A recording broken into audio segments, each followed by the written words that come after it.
Merci John pour cette lecture un peu longue, mais j'ai voulu lire la totalité du psaume parce que c'est un psaume qui est plein d'émotions. Et au passage, je salue Gilbert qui vient d'arriver.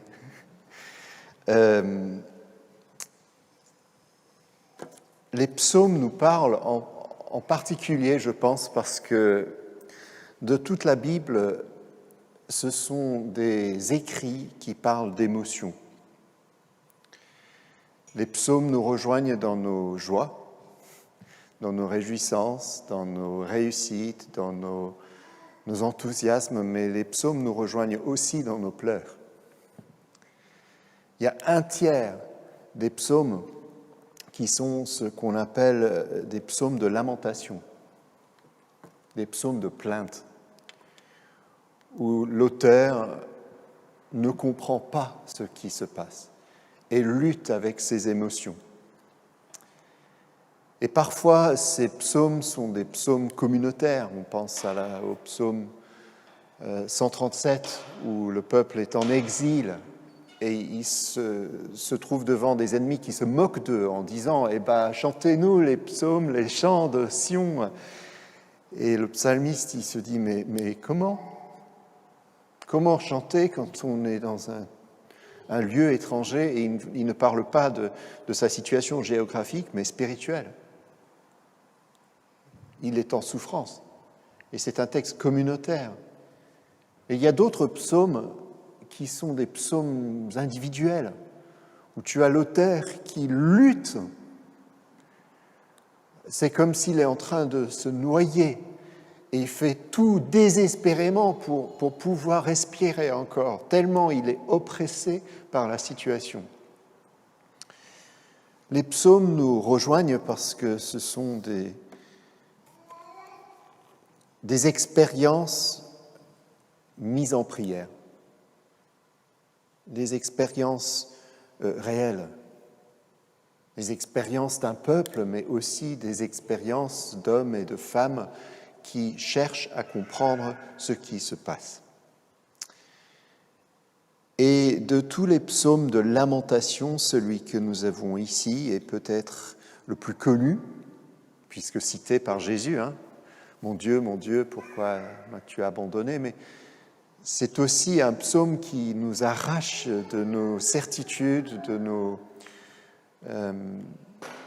sécurités, pour nous plonger dans une angoisse. Et c'est là où j'aimerais qu'on reste juste quelques instants. Parce que ce psaume nous rejoint dans nos difficultés. Le titre de ce soir, c'est « Où est Dieu dans la souffrance ?» Où se trouve Dieu dans la souffrance ? Et ce que je trouve intéressant, c'est que globalement, les psaumes ne nous donnent pas de réponse à cette question. Les psaumes ne nous rejoignent pas sur le champ philosophique pour expliquer où est Dieu, autrement dit, comment comprendre ce qui se passe. Mais les psaumes nous proposent une rencontre avec Dieu au milieu de ce qui nous traverse. Et c'est exactement ce que nous avons dans ce psaume. Et j'aimerais juste nous proposer très simplement 4 postures de prière que nous pouvons avoir au milieu de la souffrance. Ces postures ne nous donnent pas de réponse, sinon de dire que toutes postures ici, toutes les 4, sont des formes de prière et donc sont construites sur une conviction que malgré tout, Dieu est là. Et la première posture, si vous voulez, que nous devons avoir dans l'épreuve, c'est la posture du combat. Je ne sais pas si vous l'avez entendu en écoutant ce psaume, mais le psaume lui-même, c'est un combat. On sent le combat du psalmiste. On ne sait pas en fait à quoi ça ressemble, sa situation pratique. D'après la tradition, c'est David qui écrit ce psaume, mais ce qu'il décrit ne correspond à aucune situation connue de son histoire. Mais clairement, lui-même, il est absolument pris dans la réalité de sa souffrance. Et il se trouve dans un combat existentiel. Mais le combat, c'est une forme de prière. Ce n'est pas juste comme parfois ça nous arrive d'avoir des pensées qui n'arrêtent pas de tourner. Vous connaissez ça, non? Vous ne pouvez pas dormir la nuit tellement vous êtes angoissé et il y a les pensées qui tournent.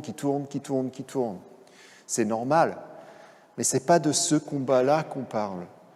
Parce que ce qui est très intéressant dans ce psaume, c'est qu'en permanence, le psalmiste, il est en train de mener un combat entre sa réalité et ce qu'il sait de Dieu. Il refuse de sombrer. Chaque fois qu'il décrit sa réalité, il place après une réalité sur Dieu. Et il essaye désespérément dans la prière de combattre. Et donc nous avons une sorte de va-et-vient entre la plainte et la foi. Je ne sais pas si vous l'avez entendu dans la lecture. Tout d'abord, sa situation, il expose « Mon Dieu, pourquoi m'as-tu abandonné ?» il dit. « Mon Dieu, pendant le jour, je fais appel à toi » au verset 3, « mais tu ne réponds pas. Pendant la nuit, je t'appelle encore et je ne trouve pas le repos. » Voilà sa situation, sa plainte. Mais tout de suite après, il dit « Pourtant, toi, le Dieu saint, tu es assis sur ton siège royal, tu reçois sans cesse les louanges d'Israël. Nos ancêtres ont mis leur confiance en toi et en toi, ils ont mis leur confiance. » Vous voyez ? Il refuse de s'arrêter sur la situation, il se rappelle du caractère de Dieu et de la fidélité de Dieu envers ses proches, envers ses ancêtres, envers les autres. La plainte, mais en même temps, la foi. Et dans ces versets, nous avons 3 fois le mot « confiance ». Verset 5, « Nos ancêtres ont mis leur confiance en toi. En toi, ils ont mis leur confiance et tu les as délivrés. Vers toi, ils ont crié, ils ont mis leur confiance en toi. » Vous voyez, 3 fois, il dit « confiance », parce qu'il a lui-même besoin de l'entendre dans sa prière. Et pourtant, sa réalité ne parle pas de confiance, parce qu'il continue et il revient là maintenant à la réalité et à la plainte. « Mais moi, tu as beau être fidèle, Seigneur, à nos ancêtres, mais moi, aujourd'hui, mais moi, il dit, je suis comme un ver de terre, je ne suis plus un homme. Les gens m'insultent et maintenant il va continuer sur les ennemis qui l'insultent. Il emploie des mots comme mépris, moquerie, grimace. Et il y a même une sorte de retournement de la confiance qu'il a dite tout à l'heure, parce que là, au verset 9, leur moquerie est la suivante. « Il a fait confiance au Seigneur, et bien, si le Seigneur l'aime, il n'a qu'à le délivrer et le sauver. » Même la confiance qu'il a exprimée d'un côté est retournée contre lui de l'autre. Vous voyez, il est de nouveau dans la plainte. Et puis après, au verset 10, il est de nouveau dans la foi. « Oui, tu m'as fait sortir du ventre de ma mère. Tu m'as mis en sécurité sur sa poitrine. On m'a confié à toi dès ma naissance. Depuis le ventre de ma mère, tu es mon Dieu. » Est-ce que vous voyez ? Et n'est-ce pas la réalité pour nous chrétiens ? Quand on est en souffrance, on vit ce combat entre le désespoir et la foi. Et c'est comme un dialogue interne. C'est une réalité. Et ce n'est pas mauvais à condition que ce soit une forme de prière. Et voilà la clé ici. Même quand il décrit la situation, les ennemis qui rôdent autour de lui comme des animaux sauvages, il ne s'arrête pas là, parce qu'après il passe à la foi. Ce pauvre, ce malheureux, il n'est pas capable aujourd'hui de voir Dieu. Il questionne tout et en même temps, il ne lâche rien. Pour lui, la prière, c'est un combat. Chers amis, c'est important que par moments dans notre vie, quand on traverse des épreuves, on soit honnête avec Dieu. Et on laisse la place au combat. Même si ce combat est difficile, parce qu'il y a dans l'épreuve des choses qu'on ne comprend pas. Et on peut les dire, à condition de les dire à Dieu. Il entend. Alors, quelque chose de remarquable se passe au milieu de ce psaume, vous l'avez sans doute senti au verset 22, on a eu ce combat, ce va-et-vient entre la foi et le désespoir. Et puis tout d'un coup, on a l'impression qu'il y a une pause. Il y a un silence. C'est comme si le psalmiste, il écrit sa prière dans son journal intime et il s'arrête au moment où les animaux sauvages, on a les taureaux, on a les lions, on a les chiens, sont sur le point de le mettre à mort. Et c'est là qu'il laisse son carnet. Et puis les paroles qu'on lit après, c'est « tu m'as répondu ». Quel changement! Moi, j'aime bien imaginer peut-être une semaine après, il reprend son carnet.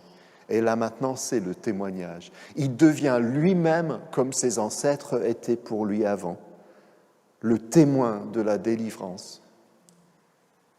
Autrement dit, il y a deux côtés de cette prière.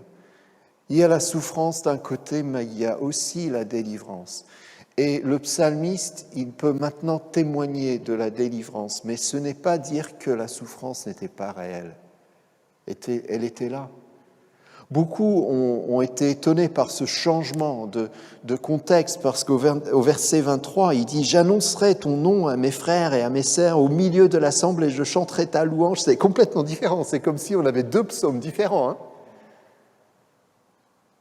Mais c'est parce que la délivrance de Dieu, eh bien, elle transforme les choses.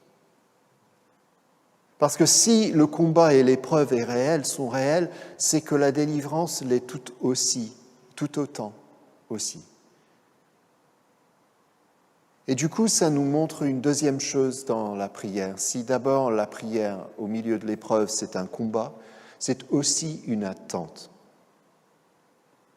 On n'oublie jamais que Dieu est celui qui délivre, c'est le Sauveur. C'est celui qui n'abandonne pas. Même si on dit « Mon Dieu, pourquoi tu m'as abandonné ?» En réalité, on s'adresse à lui. On prie. S'il le croyait vraiment, il ne serait pas en train de prier. Et la preuve, c'est que la délivrance, elle arrive. C'est très intéressant, les deux parties de ce psaume, une des raisons pour lesquelles, non seulement le changement de style, pour lequel les gens ont dit que c'est peut-être deux psaumes différents, c'est aussi le nom de Dieu qui est utilisé, employé. Toute la première partie, on parle de Dieu. C'est le terme générique. Mais toute la deuxième partie, on parle du Seigneur. C'est son nom personnel, Yahvé, celui qui libère, celui qui sauve.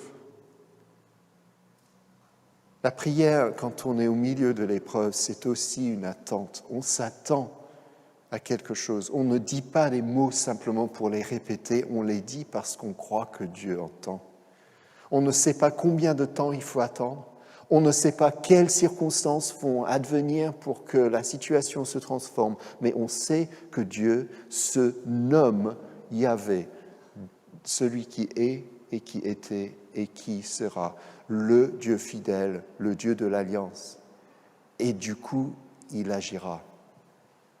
La prière au milieu de l'épreuve, c'est aussi une attente active de Dieu. On crie au secours, mais on ne le fait pas désespérément. On le fait avec une espérance.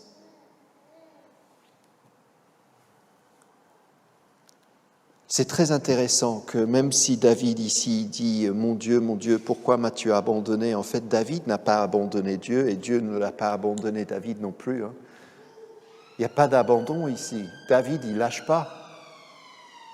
Et Dieu non plus, il ne lâche pas. Dieu vient à son secours. Parfois, la prière, c'est un acte désespéré.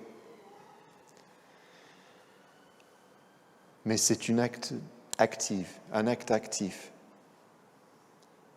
On s'attend à ce que Dieu nous révèle, nous dévoile la plus grande perspective. Ça me fait penser à un épisode dans le ministère de Jésus. Vous connaissez, je suis dedans là, depuis une semaine, je réfléchis à ça. C'est la rencontre entre Jésus et Jairus, le responsable de la synagogue. Et le pauvre Jairus, il est introduit dans l'évangile de Marc comme étant le papa d'une jeune fille qui est mourante.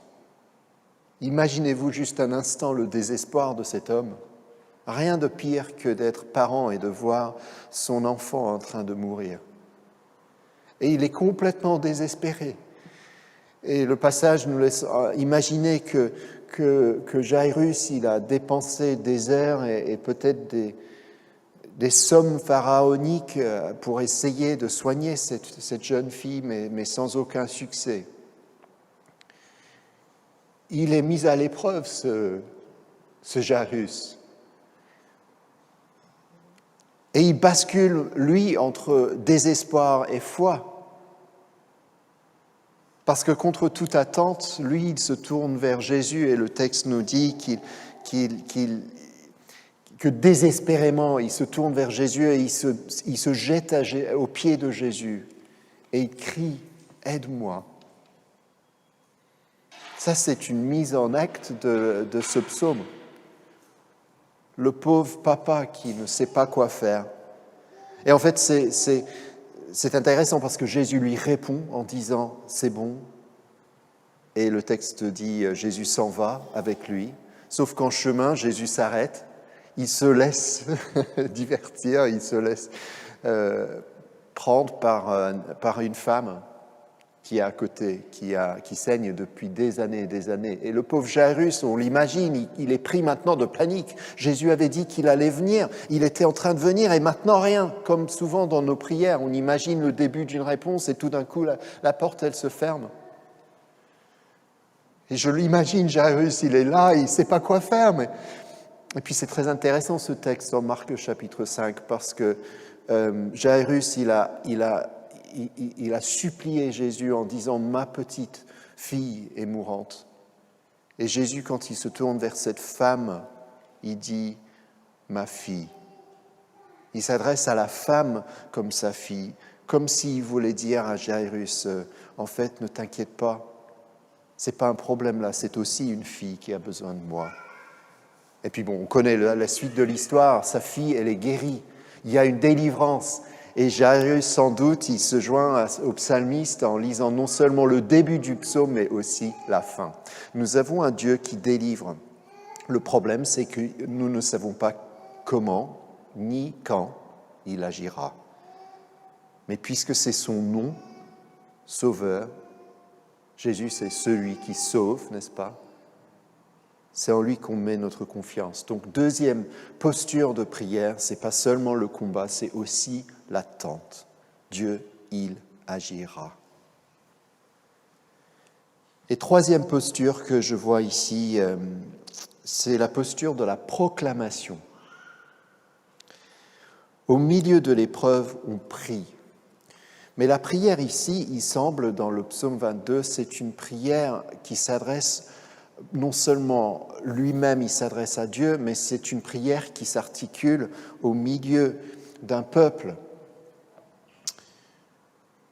Et c'est très intéressant. Vous savez que l'épreuve nous sépare, mais la prière nous relie. Typiquement, une épreuve, ça nous éloigne des autres, n'est-ce pas ? On se sent solitaire. Mais dès qu'on commence à prier, on découvre qu'on est relié à Dieu et par extension aux autres autour. C'est ce qui se passe pour le psalmiste, parce qu'il se rappelle de ses ancêtres déjà. Les autres, ah oui, Dieu était fidèle pour eux, peut-être pour moi. Et au fur et à mesure, quand on continue, on découvre que finalement, quand la délivrance arrive, c'est naturellement vers ceux qui sont autour de lui qu'il va témoigner. C'est auprès d'eux qu'il va témoigner, c'est à eux qu'il va parler. Et parfois, vous savez, quand on est au milieu de l'épreuve et on n'a même pas la force de prier, on peut se laisser porter par la prière des autres. Je fais le constat que j'observe tout simplement que les psaumes, dans la tradition juive, sont des psaumes qu'on dit ensemble. Et donc, dans la tradition de l'Ancien Testament, ce psaume, il était lu régulièrement par l'Assemblée. Et il était lu par des gens qui étaient joyeux, mais qui le lisaient par fidélité. Et il était lu par des gens souffrants, qui le lisaient aussi par fidélité, entourés et portés par les autres. C'est un psaume communautaire, les deux parties. Et celui qui est dans la joie, quand il lit la première partie, il est solidaire de ceux qui souffrent, et il prie pour eux. Et ceux qui souffrent, quand ils entendent la deuxième partie, ils trouvent une force nouvelle parce que, eh oui, la délivrance, elle est possible. Et donc, on peut proclamer la délivrance même si elle n'est pas encore là. Vous comprenez ? Dans la prière, on peut proclamer la victoire même quand on ne la voit pas encore. Même quand on est au milieu de l'épreuve, par la prière, on peut déclarer que Dieu va délivrer, qu'il l'a même fait déjà dans les cieux. Les premiers chrétiens lisaient ce psaume. Jésus connaissait ce psaume. Il a même lu et récité ce psaume sur la croix. C'est un psaume qu'il connaissait par cœur, et quand il dit « Mon Dieu, pourquoi m'as-tu abandonné ?» il ne dit pas simplement une phrase, je pense profondément qu'il était en train de démarrer une récitation d'un psaume.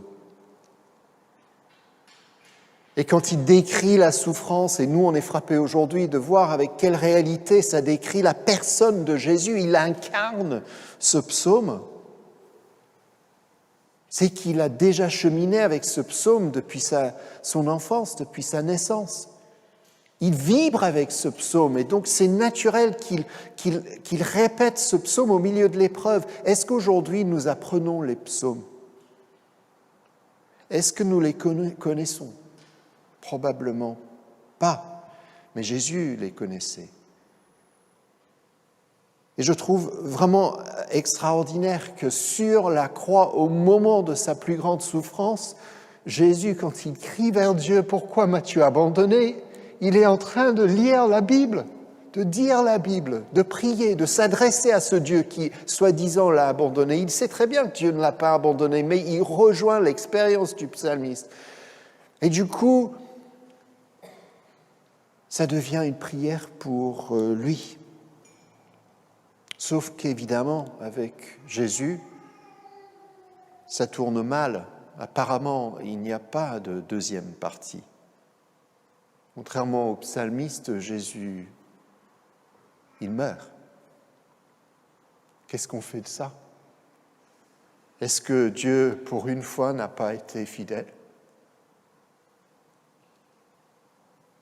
Parce que Dieu, en Jésus meurt réellement, nous le savons. Donc est-ce que réellement Dieu l'a abandonné, lui le seul ? En fait, je ne pense pas. Je pense qu'il y a un sens beaucoup plus profond que nous voyons en regardant Jésus ici. Parce que si nous lisons l'évangile de Jean, nous savons que les dernières paroles de Jésus, c'est « tout est accompli », n'est-ce pas ? C'est fini. Tout est accompli. Alors c'est très intéressant parce que tout est accompli, c'est probablement les dernières paroles de ce psaume. Je vous donne la traduction qui n'apparaît pas dans notre Bible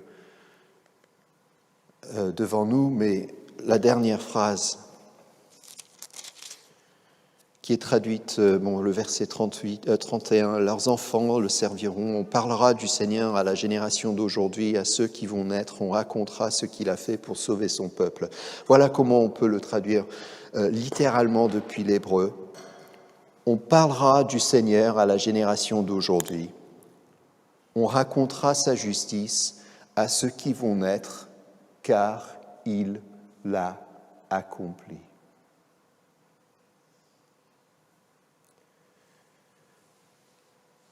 Mes amis, je pense que Jésus, il a récité tout ce psaume sur la croix.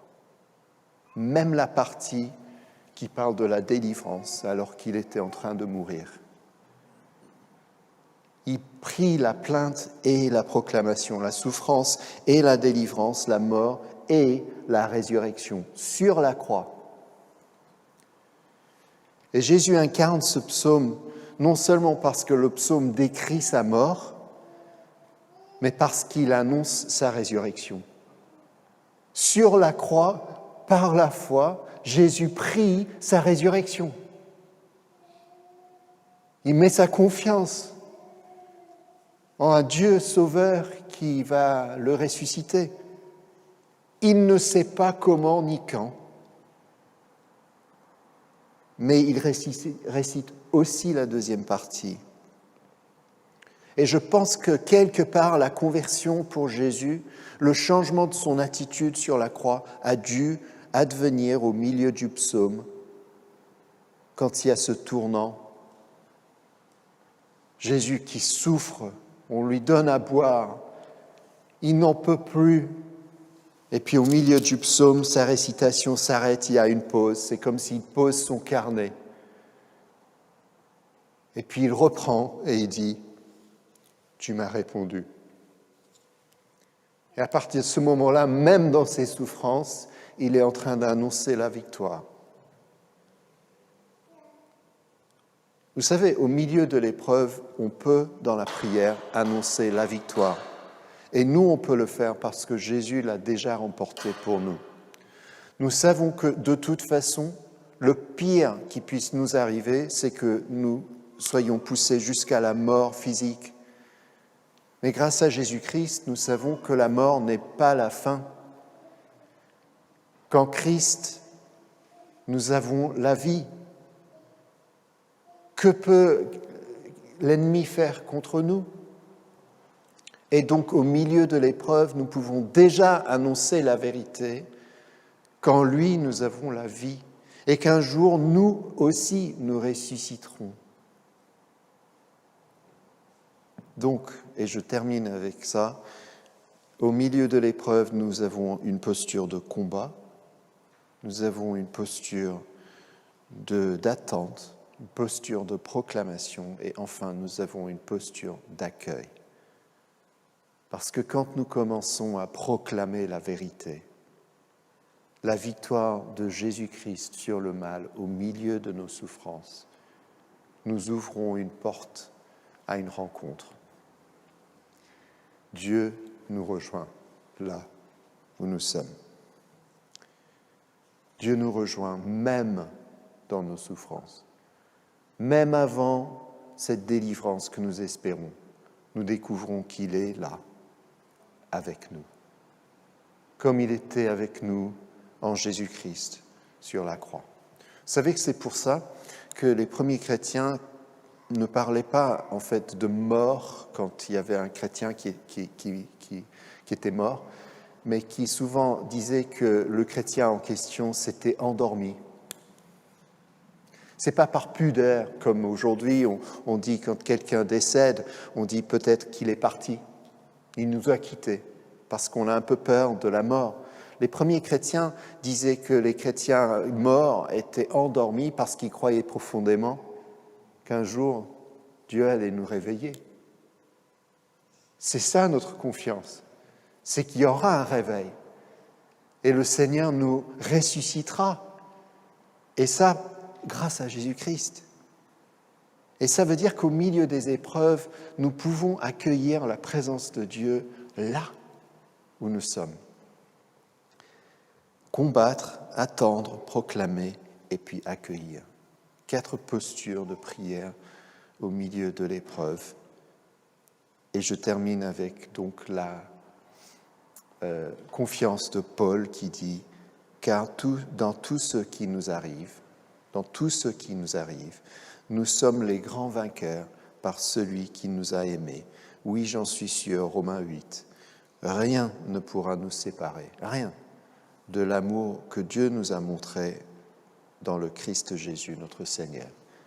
Ni la mort, ni la vie, ni les anges, ni les esprits, ni le présent, ni l'avenir, ni tous ceux qui ont un pouvoir, ni les forces d'en haut, ni les forces d'en bas, ni toutes les choses créées, rien ne pourra nous séparer de l'amour de Dieu. Voilà, chers amis, la réalité. Et donc nous tournons cette confiance-là en prière. Combat, oui. Mais pas seulement combat, aussi attente. Proclamation, oui, mais aussi accueil, ici et maintenant. Dieu, où est-il dans la souffrance? À côté de nous. Amen.